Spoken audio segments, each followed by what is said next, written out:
자, 홍정한의 인생 비책, 홍정한 작가님 어서 오세요. 안녕하세요. 네, 반갑습니다. 자, 알렉산드로 듀마의 몬테크리스토 백작 네 번째 시간입니다. 지난주 돈으로 흥한 자, 돈으로 망한다. 이 청년 당테스를 함정에 빠뜨린 뒤 자신은 은행가로 승승장구했던 당글라스에 대한 복수와 심판에 대한 이야기 나눴고요. 오늘은 두 번째 복수입니다. 자, 심판대에 오른 인물, 검사 빌포르. 먼저 어떤 인물인지 소개해 주시죠. 네, 지난주에 다루었던 당글라르는 금융인으로 성공했다면 이 사람은 법률인, 법률가로 승승장구했던 사람입니다. 이름은 빌포르, 플레임은 제라르드 빌포르인데요. 네. 처음 작품에 등장할 때는 당테스가 있었던 마르세유의 부검사였습니다. 검사보 혹은 이제 보조검사였죠. 그런데 우리가 이미 다뤘던 모종의 사건으로 당테스를 감옥에 가둔 후에 그의 신속한 일처리가 윗사람들 눈에 띄었나 봐요. 이 녀석 똘똘한데 일 좀 할만하겠는데 여기서 똘똘한데 라는 것은 다른 뜻이 아니겠죠. 약간 자신들이 바라는 법률가들 혹은 권력자들의 이익에 따라서 자기들에게 주어진 권력을 이용할 줄 아는 그런 면을 보고는 네. 파리로 뽑아가는 거예요. 너 우리랑 중앙에서 일 좀 하자라고 하면서 파리로 진출해서 고속 승진을 합니다. 일을 잘한다는 게 네네. 진짜 정의롭게 일하는 게 아니라 네네. 권력자들의 편에 붙어서 네. 그렇게 일한다. 그렇죠. 눈에 들었다. 이렇게 해석하면 되나요? 그렇습니다. 종종 이런 말을 쓰시는 분들이 있어요. 야, 법 다 지키면서 무슨 일을 해? 아이고. 이런 말씀을 하시는 분들이 있잖아요. 야, 원리 원칙대로 무슨 일을 원리 원칙대로만 하면 아무 일도 할 수 없어라고 이야기하는 분들이 있는데요. 그런데 이 빌포르의 직업이 뭡니까? 검사요. 법률가잖아요. 네, 법률가. 그런데 이런 사람들이 법을 이용해서 법을 이용하는 거죠. 원래 이 사람들의 직업은 법을 공정하게 집행하여서 공동체의 안위를 지키는 것이 이 사람들의 원래의 사명인데 이 자신들의 이익을 추구하는데 법을 이용하는 것이죠. 그리고 이런 사람들은 자신들의 이익을 추구할 때 나중에 추궁받을 것을 대비해서 실정법을 위반했는지 안 했는지 정도의 최소한의 안전장치들을 만들어두고 미꾸라지처럼 빠져나간다라고 해서 이 사람들을 법꾸라지라고 부르기도 하죠. 네. 이 빌포르가 어찌 보면 소설에 묘사된 아주 오래된 원조 법꾸라지 중에 하나였던 것입니다. 그래서 이 사람이 겉으로 보기에는 굉장히 정의로운 검사, 그리고 냉철하고 공정한 법률가처럼 행동을 합니다. 하지만 이 사람은 다른 모든 사람들처럼 자기 보존 본능이 굉장히 강했어요. 그리고 다른 사람들 이상으로 야망이 컸던 거죠. 사회적인 성공 욕구, 명예욕 이런 것들이 정의감이나 혹은 직업적인 소명의식보다 훨씬 더 강했던 것입니다. 그래서 이 사람이 당테스를 무고하게 이프섬의 무기수로 투옥을 시키고 승승장구를 하게 됩니다. 네. 일단 야망이 큰 법꾸라지다. 이렇게 좀 생각하고 다음 얘기 들으면 더 재밌을 것 같습니다. 네네. 자, 무고한 당테스를 투옥시킨 결정. 당시에 복잡한 정치 상황과 맞물려 있다고 들었습니다. 어떻습니까? 이 빌포르가 했던 일은 아주 짧게도 정리할 수 있습니다. 당테스에게 누명을 씌운 사람들이 따로 있었어요. 빌포르는 알았어요. 이것이 누명이다라는 것을. 네. 그래서 이것을 누명으로 하고 이른바 불기소 처분을 하면 끝날 일이었지만 이것이 자기 집안과 관련되어 있다. 아버지. 네. 라는 것을 알고 맞아. 당테스에게 죄를 덮어 씌워서 이 모든 일들이 벌어지게 되죠. 아니 근데 법조인이 이걸 알면서도 이렇게 덮고 가는 게 말이 안 되는 거 아닙니까? 그렇습니다. 사실 빌포르가 불기소할 수 있었다라고 했잖아요. 왜냐하면요. 이 당테스가 썼던 누명이라는 것이 그 당시에 되게 흔한 일이었습니다. 이때가 어떤 때였느냐. 나폴레옹이 몰락하고 왕정이 다시 복고된 복고 왕정기였는데요. 네. 이 당시에 굉장히 많은 투서가 횡행했었습니다. 수많은 사람들이 권력을 되찾거나 혹은 권력을 빼앗기 위해서 이 사람이 나폴레옹파다. 이제 실각한 나폴레옹에 충성하는 사람이다라는 투서를 보내서 그 사람들을 끌어내기도 하고요. 그리고 나폴레옹이 잠시 복권됐을 때는 이놈이 나폴레옹파를 가혹하게 탄압하던 왕당파였다. 뭐 이런 식으로 투서를 보내면 그 투서만 가지고도 막 조사를 하고 공포 분위기를 만드는 거죠.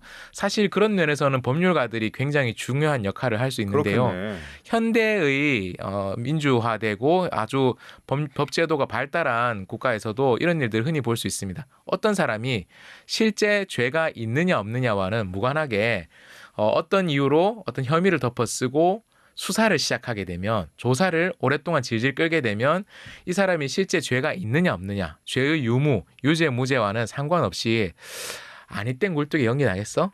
저렇게까지 많은 혐의를 더 가지고 있고 저렇게 많은 재판에 연루돼서 오랫동안 구설수에 오르는 사람이 멀쩡한 사람일 리가 없잖아 라고 하면서 실제 법적인 처벌은 끝내 안 받는다 하더라도 그 과정에서 사회적인 신분이 급격하게 하락을 한다든지 아니면 정신적인 또 물질적인 에너지를 급격하게 소진할 수가 있습니다. 그래서 옛날에 어떤 유명한 법률가가 이런 강연을 한 적도 있었습니다. 여러분, 죄가 없어도 검사에게 얽히면 인생이 망합니다. 뭐 이런 얘기를 한 적이 있었습니다. 저도 그 영상을 본 적이 네, 있습니다. 감옥에 가진 않더라도 법원에 몇 번 들락날락 하다 보면 인생 망가지는 겁니다. 뭐 이런 얘기를 하시는 분이 있었죠. 이 시기에 이런 것들이 정말 극단적으로 횡행했던 시기였죠. 그래서 빌포르도 자기가 보니까 이 당테스라는 청년이 누명을 썼고 그 당시에 흔한 일 중에 하나를 겪었구나. 그래서 자신의 선에서 불기소 처분을 할 수도 있었는데, 그런데 나폴레옹이 보낸 편지의 수신인이 하필이면 아버지요. 예, 보나파르트파, 나폴레옹파였던 자기 아버지였던 거죠.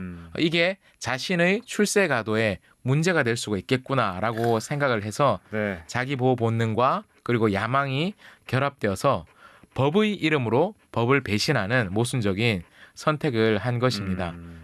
일종의 공정성으로 포장된 자신의 야망, 이런 것들이 굉장히 잘 형상화된 인물이고요. 그래서 그저 아주 단순한 악인이라기보다는 시스템 내에서 법과 정의를 가장한 채 사익을 추구하는 많은 인물들을 일종의 캐리커처처럼 그린 사람이 바로 빌포르이지요. 네. 자, 이번에도 몬테크리스토 백작 오랜 시간 공을 들여서 정말 치밀하게 복수를 설계한다고요. 네, 이 부분이 오늘 방송의 어쩌면 하이라이트인데요. 네. 우리 보통 복수라고 하면 감정으로 하는 거잖아요. 너무 화가 나고 억울하고 그래서 감정적으로 반응하는 것으로 많이 드러나는데 네. 몬테크리스토 백작에서의 당테스, 몬테크리스토 백작은 매우 이성적인 복수를 합니다. 그의 내면에 엄청난 분노가 있죠. 그 분노가 중요한 동력이 되기도 하지만 네. 원래 감정에 지배당하고 신체가 아주 강건했던 청년 에드몽 당테스는 이프 섬의 감옥에서 파리아 신부를 만나 그렇지. 일종의 엄청난 오랜 훈련을. 은둔 수련 끝에 이걸 좋다고 해야 될지 모르겠지만. 네, 그 어떤 그 이성과 감성을 그렇죠. 겸비한 그런 네. 절정의 복수기가 되는데요. 굉장히 서늘할 만큼 이성적으로 어떻게 보면 신적인 심판자처럼 다가가는 복수를 합니다. 지난주에 다룬 당글라르는 돈을 좋아하는 사람이었잖아요. 돈을 뺏는 방식으로 복수를 했습니다. 그리고 빌포르는 명예욕이 굉장히 강했습니다. 출세, 명예, 야망 이런 것이 굉장히 강했던 사람에게 그가 그토록 추구했었던 명예랄 것들을 다 빼앗아 버립니다. 이 빌포르는 자기가 가지고 있는 법이라는 도구를 이용해서 무고한 당테스를 감옥에 넣으면서 자신이 법으로서 승승장구했었던 사람이죠. 그 법이라는 도구를 이용해서 가족, 사회적 명예, 심리적인 안정들을 얻었는데요. 당테스가 이것을 하나하나 무너뜨립니다. 먼저 네. 이 백작, 몬테크리스토 백작이 빌포르의 숨겨진 과거를 파헤칩니다. 이 빌포르 검사는 말입니다. 결혼을 2번 했습니다. 사별한 전처가 있고요. 그리고 지금 2번째 아내가 있는데 사실 그 전에 혹은 아마 첫 번째 아내와 결혼 중이었을지도 모르겠어요. 혹은 그 전일 수도 있는데요. 다른 유부녀와 부적절한 관계를 맺었습니다. 부적절한 관계를 맺었는데 그 사이에 둘 사이에 아이가 생긴 거죠. 그 유부녀의 남편이 출장을 가 있는 사이에 그 남편이 돌아옵니다. 출장을 마치고 돌아왔는데 자기가 9개월간 해외 출장을 했는데 아내가 임신 6개월인 거예요. 말이 안 되지. 네. 그래서 이 사람은 어찌 보면 이 사람이 참 비극적이죠. 순수하달까요? 순하게 퇴장을 하는데 어떤 식으로 퇴장하느냐? 수치심을 견디지 못하고 자기가 자살을 해요. 아이고. 그러면 이 일종의 정부죠. 정부가 남아 있잖아요. 네, 빌포르에. 네. 임신한 정부가 남아 있는데 빌포르가 당장 이 정부와 눈에 띄게 가까이 할 수는 없어요. 왜냐?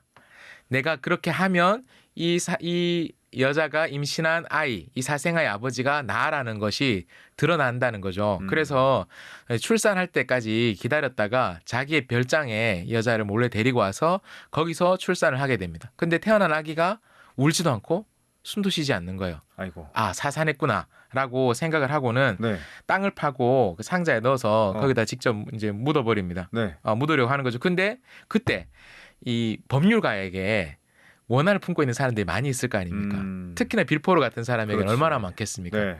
빌포르의 원수 한 명이 빌포르를 해치려고 거기까지 따라왔다가 그 장면을 봤구나. 본 거죠. 그리고 빌포르를 칼로 찌르고 빌포르는 죽었다라고 생각하고 그럼 뭘 묻었으니까 이 부패한 자가 뭔가 큰 귀한 재물을 여기다 묻어뒀을 것이다 생각하고 땅을 파서 그 상자를 들고 가는 거예요. 근데 나중에 뚜껑을 열어보니 아기가 들어있었던 거죠. 그리고 그 아기는 죽지 않았던 거예요. 그 아이를 결국 키우게 됩니다. 자기가 직접 키운 건 아니고 그맘때쯤 아이를 잃은 자신의 형수에게 맡겨서 아이를 키우는 거죠. 그래서 형수가 자기 친아들처럼 키우는데요. 이 아이는 나중에 아버지의 피를 이어받아서 그런지 정말 나쁜 인간 말종으로 자랍니다. 온갖 범죄를 다 저지르고 나중에는 양어머니에게 돈 내놓으라고 막 양어머니를 협박하고 이러다가 결국 사고로 양어머니가 불에 타서 죽어요. 진짜 나쁜 사람이죠. 그런데 나중에 몬테크리스토 백작이 이자를 알게 되고는 약점이 많은 사기꾼이잖아요. 이자를 픽업을 해서 자신의 복수의 도구로 쓰게 됩니다. 이게 좀 다른 이야기지만 결국 그에 의해서 빌포르가 이런 사생아를 땅에 안매장하려고 했었다라는 것까지 나중에 알려지게 되죠. 그런 일이 있었는데요. 빌포르가 첫 번째 결혼을 하고 딸을 하나 낳습니다. 그런데 아내는 세상을 떠나고 또 두 번째 결혼을 해요. 네. 두 번째 결혼한 아내와의 사이에서 아들을 낳습니다. 근데 이 집은 말입니다.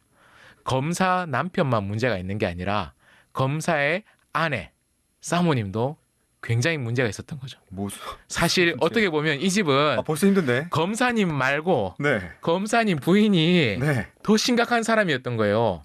뭘로요? 예, 혹시 갑자기 여기서부터 들으시는 분은 뉴스 프로인가 생각하실 수 있는데요. 저희는 지금 고전을 다루고 있습니다. 몬테크리스토 백작에 등장하는 검사님이 있는데 나쁜 검사님이에요.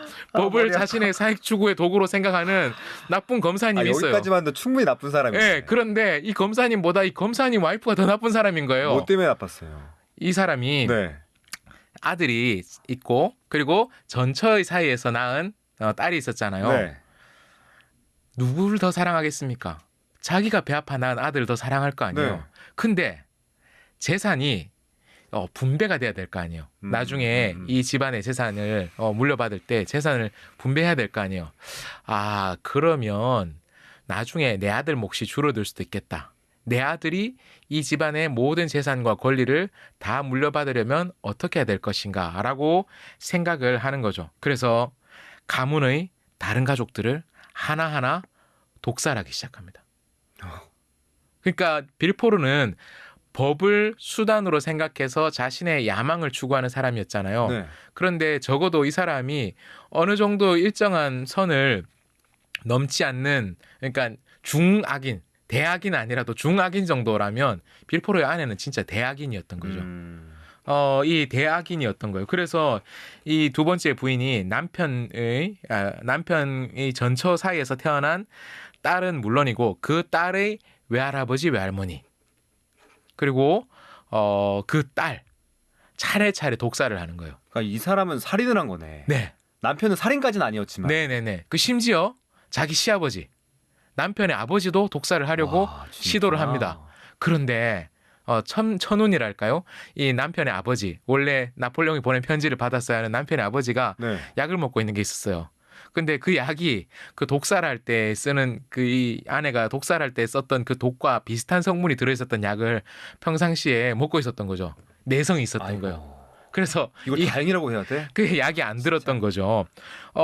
이 몬테크리스토 백작은 네. 이것을 알고는, 그러니까 자신이 이 집안의 어떤 비극을 가져왔다기보다는 이것을 방관하는 거죠. 엘로이즈, 이 아내가 저지르는 독살을 방관하면서 때가 되었을 때 모든 사건을 세상에 드러나게 만드는 겁니다. 빌포르는 하나 둘 죽어가는 가족들을 눈앞에서 바라보게 됩니다.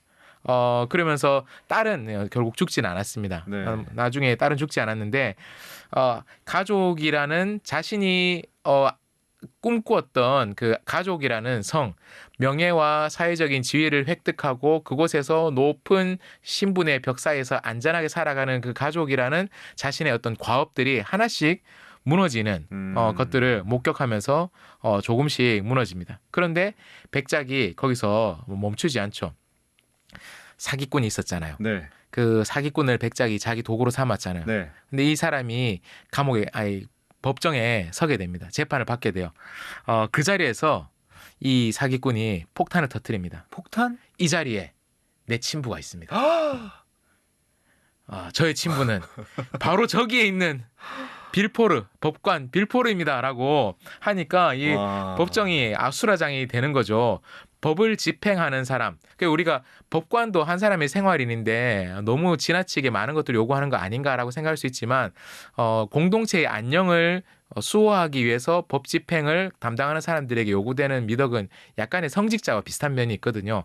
법을 집행하는 성직자의 역할을 자임하고 적어도 겉으로는 그런 연기를 충실하게 잘했었던 빌포르가 사생활을 벌인 자, 심지어 그 사생활을 생매장하려고 했었던 살인자로 드러난 것이죠. 그래서 그동안 존경받던 검사에서 순식간에 그의 진면목이 드러나면서 인간 쓰레기로 전락하게 되는 겁니다. 그래서 더 이상 법 앞에서도 세상 앞에서도 가족 앞에서도 빌포르는 완전히 파멸하게 됩니다. 그리고 하필이면 그날 재판을 하러 가는 그날 네. 빌포르가 자기 가족에게 벌어지고 있었던 이 연쇄살인의 범인이 누군지 알게 되었어요. 자기 아내인 걸. 예, 알게 되고는 출근하면서 그런 얘기했어요.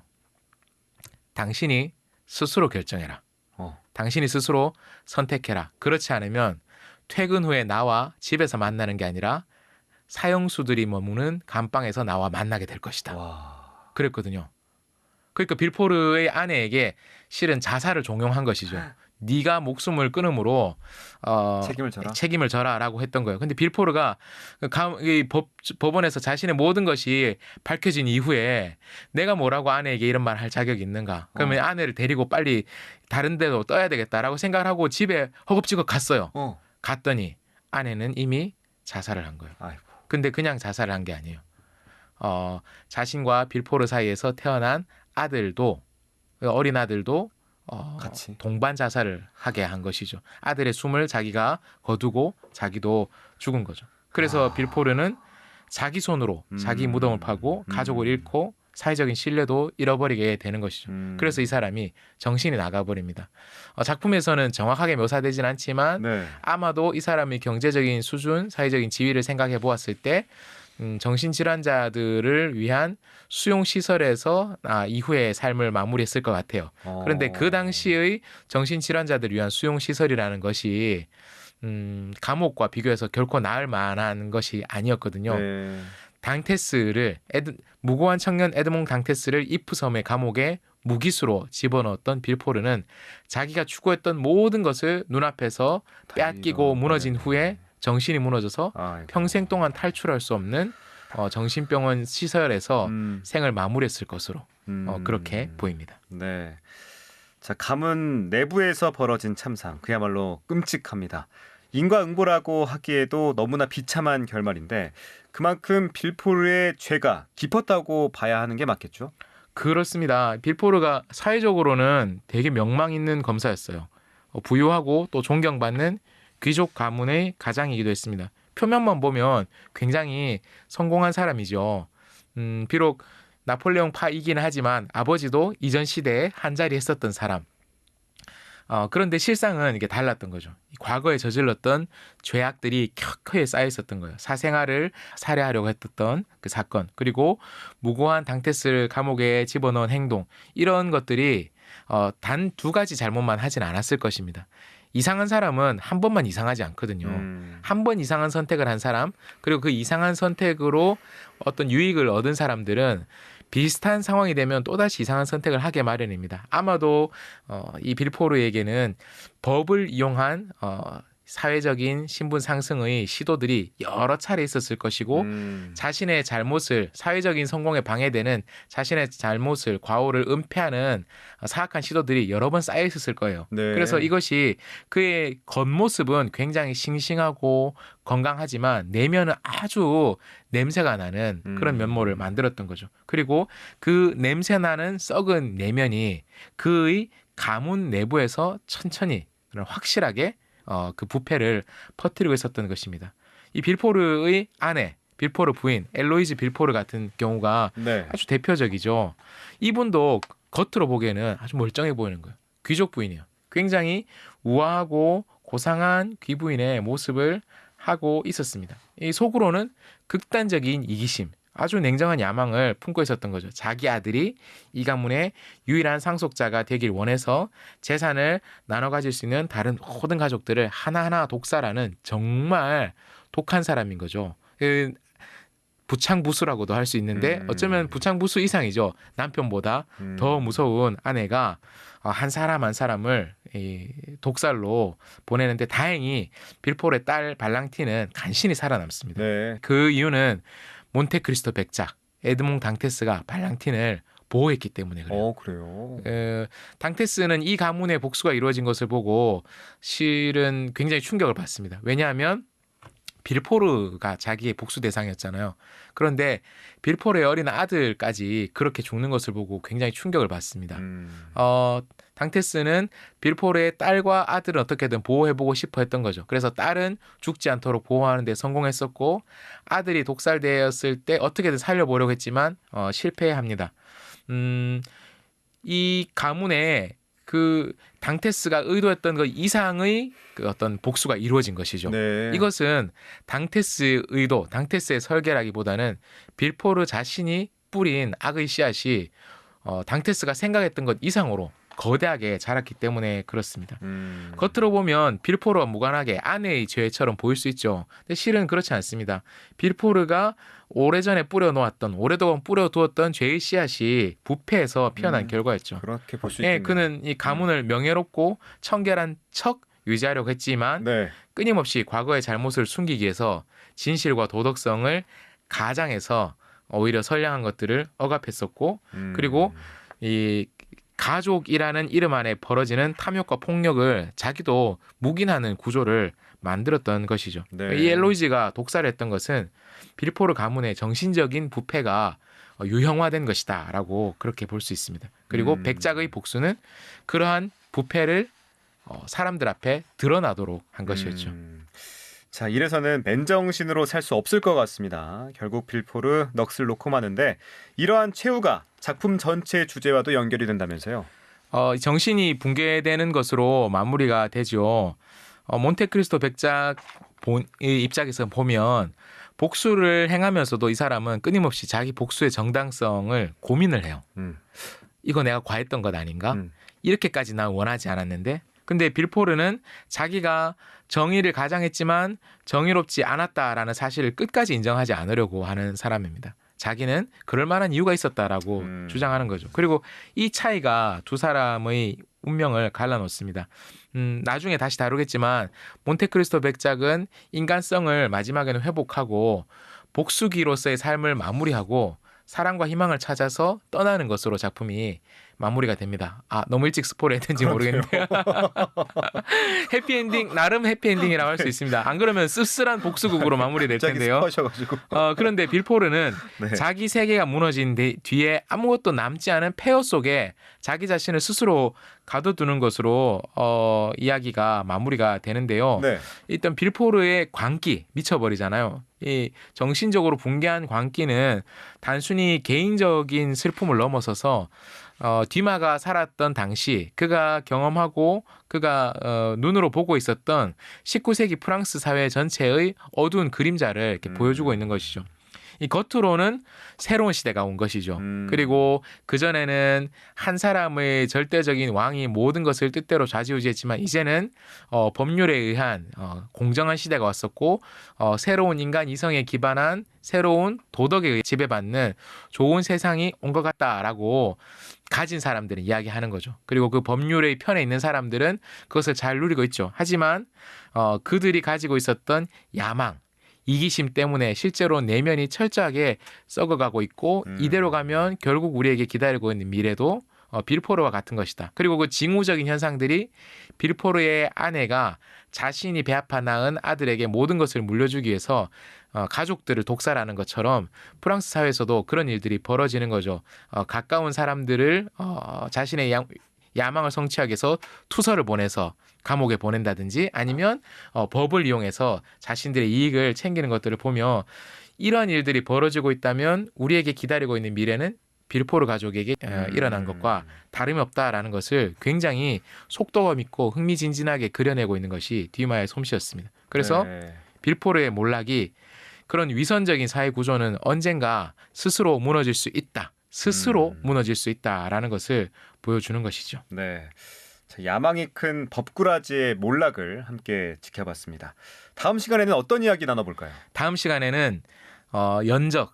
사랑 때문에 눈이 멀어 당테스를 무고했었던 한 남자 페르낭의 배신 그리고 그의 추락에 대해서 이야기를 해보려고 합니다. 좋습니다. 다음 시간 페르낭 얘기 기대하면서 오늘은 여기서 마무리하죠. 지금까지 홍정환의 인생피책 홍정환 작가와 함께했습니다. 작가님 오늘 말씀 고맙습니다. 고맙습니다.